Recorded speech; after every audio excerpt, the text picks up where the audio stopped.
Yaani kama unataka lazima cheza. Cheza hii furaha ya dunia. Ya mwanangu. Cheza.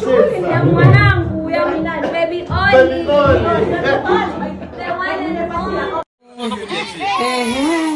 Sende wale wampe bibi usafiri ya enjoy.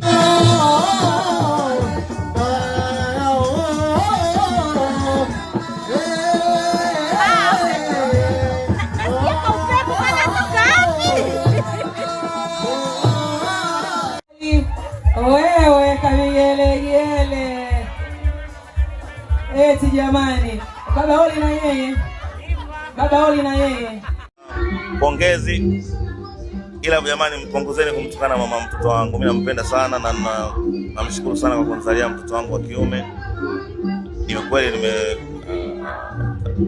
amezaliwa, nimemzaa mtoto wangu. Hao wengine mnaongea wote matusi yanauma, lakini ndio inabidi uyazoee. You understand? Lakini sio kitu kizuri. Kama mimi sijawahi kutukana, usimtukane. Yeah, just appreciate. Inatosha. Sio lazima tutukanane mitandaoni useme vibaya. Sio kitu kizuri. Tanzania Sweetheart Wema Sepetu amemfanyia mtoto wake Baby Oli kisomo cha hakika, na ambacho kimefanyika siku ya tarehe 16 mwezi huu wa 7 mwaka 2026 nyumbani kwao pale Sinza jijini Dar es Salaam, ambapo tumeona mastaa na watu mbalimbali wameweza kuhudhuria kisomo hicho, na kiukweli ni shughuli ambayo imefana kweli kweli. Wema amependeza mashallah, lakini umemwona Uozo amevalia kanzo yake safi kabisa, wamependeza kwa kweli. Watu wengi watakuwa wanajiuliza kwamba hakika ni nini. Ni ibada ya sunna iliyotiliwa mkazo katika Uislamu, ambapo mnyama, mbuzi, kondoo, ng'ombe au ngamia huwa anachinjwa kwa ajili ya kumshingine ya heri, kama kumnyoa mtoto nywele na kutoa swadaka pia. Sasa katika utaratibu ambao umezoeleka ni kwamba mtoto wa kiume huwa anachinjiwa mbuzi 2 na mtoto wa kike anachinjiwa mbuzi 1. Kwa hiyo Wema Sepetu pale atakuwa amechinja mbuzi, anatakiwa mbuzi waanzie 2. Kwa hiyo kama kaamua kuchinja 5 au kaangusha ng'ombe mzima, na baada ya hapo kama ni kumnyoa mtoto nywele, zile nywele zinaweza kwenda kupimwa, uzito wake zikatolewa sadaka ya fedha au dhahabu ikaweza kutoka. Kwa hiyo ndiyo maana ya hakika. Kwa hiyo Wema ameanza na shughuli ya hakika, huku akielekea katika ile siku yenyewe ya 40 ambayo watu wamekuwa wakiisubiri kwa hamu, ambayo alitujuza kwamba itafanyika tarehe 23 ya mwezi wa 7 pale The Superdome Masaki, ambapo kama uliona katika posti yake, kiingilio chake kima cha mwisho ni kiwango cha shilingi 100,000 za Kitanzania, lakini inaanzia 100,000 mpaka milioni huko anasema kwa watu ambao watahitaji meza. Na hapa juzi kati zilikuwa zinatoka video za Wema akichorwa hina, na kwambia anacheza kulikweli, anakatika na hana tumbo. Watu wanajiuliza, Wema wewe ndo wa kwanza kuzaa, mbona watu tumezaa watu wana matumbo? Imekuwaje Wema, tumbo lako limeenda wapi? Hasa kwa mtu ambaye amezaa kwa siza kama yeye, kwa C-section. Tumbo linaondoka kwa haraka kiasi hicho. Alilifunga muda gani? Na nguvu ya kuserebuka anaitoa wapi? Jamani, hata kama mtu kazaa kwa operation, mwezi mmoja umeshapita, siku 40 sasa hivi, kweli atakuwa tu ajawa na stamina ya kuweza kucheza vizuri? Waja sasa wanavyoanza kuyapurukutisha maneno, Wema usitudanganye, wewe utakuwa ukuzaa kweli kama ambavyo watu wanasema, wewe utakuwa kubeba mimba, huyu mtoto sijui kupandikiza, huyu mtoto utakuwa umemwasili. Maneno bado hayajaisha, yawaja kama ambavyo unajua. Lakini Wema ameamua kufanya shughuli yake ya hakika. Mtoto amefanyiwa sunna. Sasa huyu mtoto sijui ni Muislamu au anafuata kwa baba yake kwenye Ukristo, kwa sababu ameanza kufanyiwa kisomo cha hakika ambacho kipo katika misingi ya dini ya Kiislamu. Wacha tuone huko mbeleni nini ambacho kitaendelea, lakini katika Uislamu mtoto huwa ni wa mama, haswa mtoto ambaye huwa anapatikana mkiwa hamjafunga ndoa. Kwa hiyo mtoto pale ni wa mama, na ndio maana hata akifanyiwa taratibu za Kiislamu watu wengi hawashangai. Kwa hiyo shughuli ya Wema imefana kweli kweli kama ambavyo umetazama video. Ni upi mtazamo wako katika hili? Tuachie comment yako sehemu ya comment. Pongezi.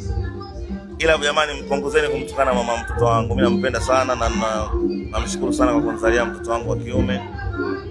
Ni kweli amezaliwa, nimemzaa mtoto wangu. Hao wengine mnaongea wote matusi yanauma, lakini ndio inabidi uyazoee.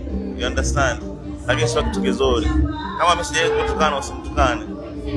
Yeah, just appreciate. Inatosha. Sio lazima tutukanane mitandaoni useme vibaya. Sio kitu kizuri. mmoja. Hakuna haja ya kubagua dini, hakuna haja ya kuchagua dini.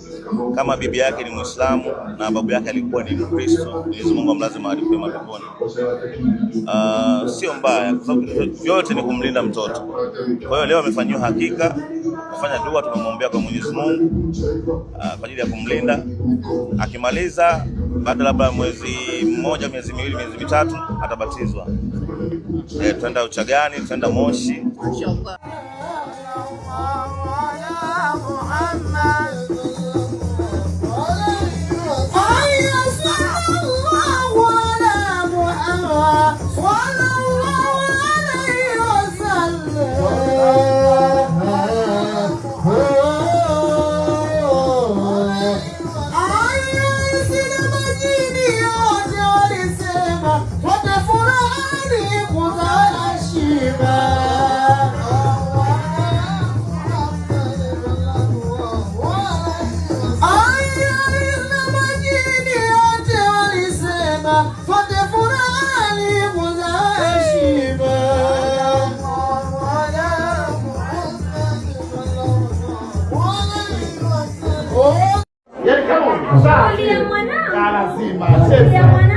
Cheza hii furaha ya dunia.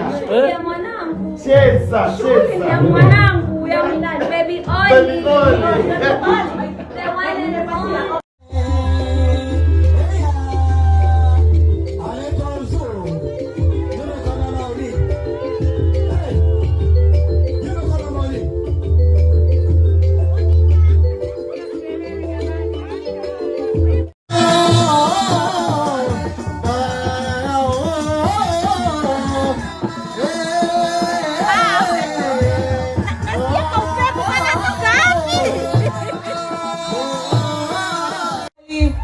Wewe kavigelegele. Eti jamani, baba Oli na yeye. Baba Oli na yeye.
Wewe kavigelegele.